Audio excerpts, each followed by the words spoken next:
The first thing he noticed was the silence, not the gentle, companionable quiet of the open range, but a hollow stillness, the kind that pressed against a man's ears and made his skin prickle. The prairie at dawn was usually alive, a wind combing through grass, birds lifting into the pale sky, distant cattle lowing. This morning, it felt like the land itself was holding its breath. Ethan Calloway reined in his horse. The second thing he noticed was the blood. It darkened the dirt in irregular patches beside the wagon trail, soaked so deep into the ground it looked almost black.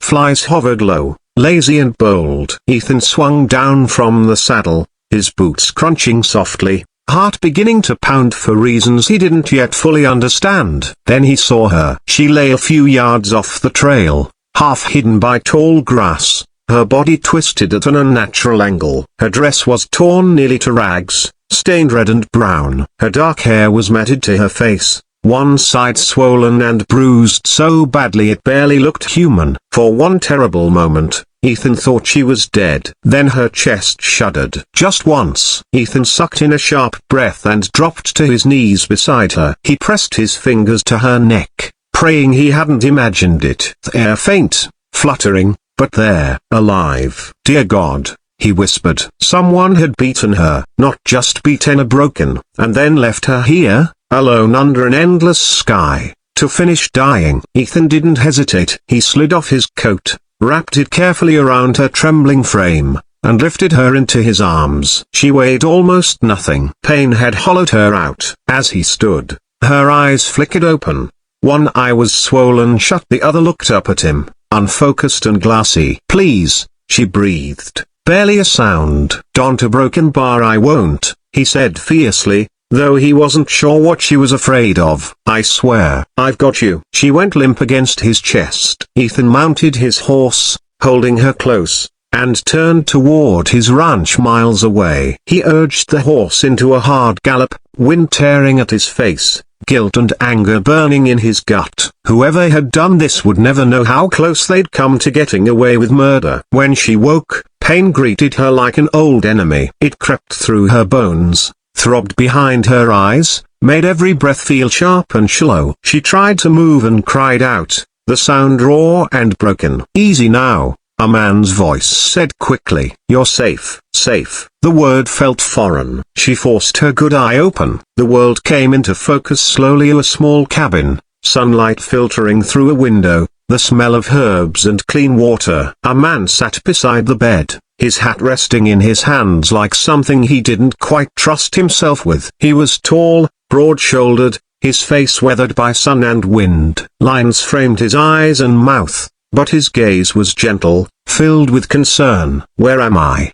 She whispered. My ranch, he replied. Name's Ethan Calloway. I found you yesterday morning. Yesterday. Memory crashed into her. Hands grabbing. Laughter. The crack of something hard against her skull. The ground rushing up to meet her. Horses riding away as the world went dark. Her breath hitched, panic rising fast. Ethan was on his feet instantly. It's all right. You're here now. No one's going to hurt you. Her body shook as sobs tore free. She turned her face into the pillow, ashamed of how weak she felt, how small. When the storm finally passed, she whispered, my name is Sarah. Sarah, Ethan repeated softly. That's a good name. She swallowed. Why am I here? You were hurt bad, he said gently. I couldn't leave you. Most people would have, she murmured. He looked away, jaw tightening. Then most people would have been wrong. Sarah drifted in and out of sleep for days. Fever came and went, dragging her through half-remembered dreams and old fears. Ethan stayed close,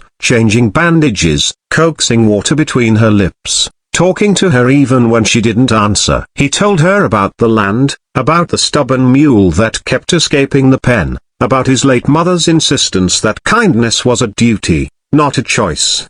His voice grounded her, pulling her back when the darkness threatened to swallow her whole. When the fever finally broke, Sarah woke to find him asleep in a chair beside the bed, hat pulled low over his eyes. She studied him quietly. He looked tired. Lines of worry etched deep into his face. His hands were rough, scarred. the hands of a man who worked hard and expected little in return. She tried to sit up and failed. Ethan startled awake instantly. "Easy," he said.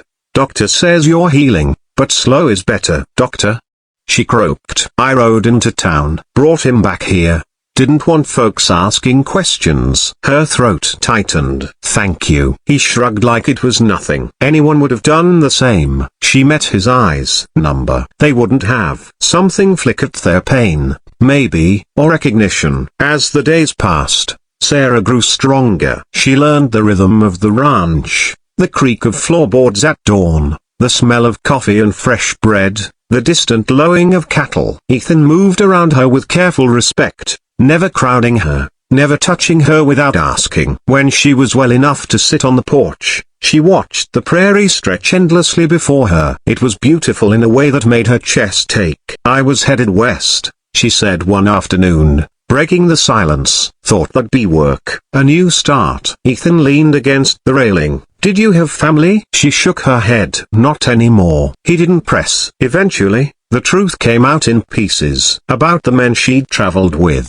About the night things changed. About how quickly hope could turn into horror. Ethan listened without interruption, fists clenched at his sides. "They thought no one would find me," she finished, voice flat. "They were wrong," he said. Weeks later, danger found them again. Sarah heard the horses first. Her blood turned cold. 4 men rode into the clearing, their faces cruelly familiar. The leader smiled when he saw her. "Well, I'll be damned," he said. "She's still breathing." Ethan stepped in front of her, gun already drawn. "Turn around," he said calmly. "Leave now." The men laughed. The standoff was brief and brutal. Shots rang out. Dust flew. When it was over, 2 men lay wounded, the others fleeing into the distance. Sarah collapsed to her knees, shaking. Ethan knelt beside her. "It's over," he said. "I won't let them take you." She looked at him, tears streaming down her face. "You already saved my life." Spring arrived softly. The land healed. So did Sarah. She helped in the garden, laughed at Ethan's dry humor, slept through the night more often than not. The past still haunted her, but it no longer owned her. One evening, as the sun dipped low, Sarah said, "I don't know where I'll go next." Ethan swallowed. "You don't have to go anywhere." She turned to him. "Are you asking me to stay?" "I'm offering," he said quietly. "If you want it." She smiled, hope blooming in her chest. "I do." Years later, travelers would pass by a ranch known for its open gates and open hearts. They'd speak of a cowboy who believed kindness could change the world, and a woman who survived when she shouldn't have. They'd never know how close the darkness came. Only that, somehow, humanity won.